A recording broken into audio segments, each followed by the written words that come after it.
لە ژووری لێکۆڵینەوە چی لە نێوان دنیا عادل و ئەفسەرەکەی پۆلیس گوزەرا؟ وردەکاری کێشەی دکتۆرە دنیا و ئەفسەرەکەی پۆلیس چی بوو؟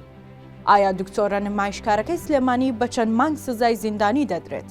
هەواڵی دەستگیرکردنی دکتۆرە دنیا عادل پزیشکی ددان و کەسایەتی ناسراوی تۆڕە کۆمەڵایەتیەکان لە شاری سلێمانی دەنگدانەوەی زۆری بە دوای خۆی داهێنا.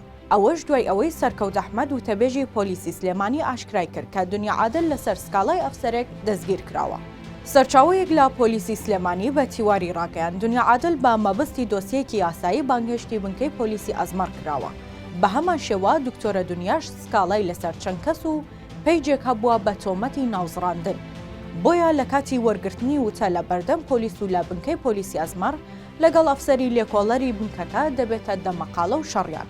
بە وتەی و سەرچاوەیە دکتۆرە دنیا عادل قسەی نەشیا و بە ئەفسەرەکەی پۆلیس دەڵێت، بەڵام کەسێکی نزیکی دنیا عادل ڕەتی دەکاتەوە کە قسە و جنێوی بە ئەفسەرەکە دابێت و دەڵێت ئەفسەرەکە بە شێوەیەکی نەشیا و ڕەفتاری لەگەڵ دکتۆرە دنیا کردووە و وەک سکاڵە کارێک ڕێزی لێ نەگیراوە.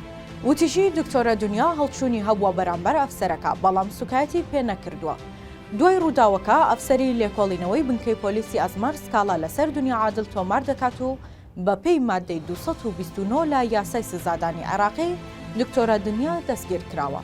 سەرچاوێکی ئاگادار بە تیواری ڕاگەیان کە دادوەری لێکۆڵینەوەی کەیسەکە لەسەر داوای سکاڵاکەر دنیا عادل داوای کامێرای چاودێری ژووری ئەفسەری بنکەی پۆلیسی ئەزمەر دەکات، چونکە باسی لەوە کردووە ئەفسەرەکە ڕەفتاری نەشیاوی بەرامبەر کردووە.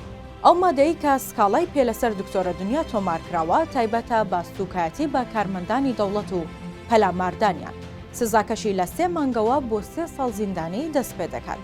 لە ئەگەری سازشی کەسی سکاڵاکار سزاکە سوک دەکرێت، بەڵام مافی گشتی دەبێت سزای لەسەر بدرێت کە پێدەچێت چەند مانگێک بێت.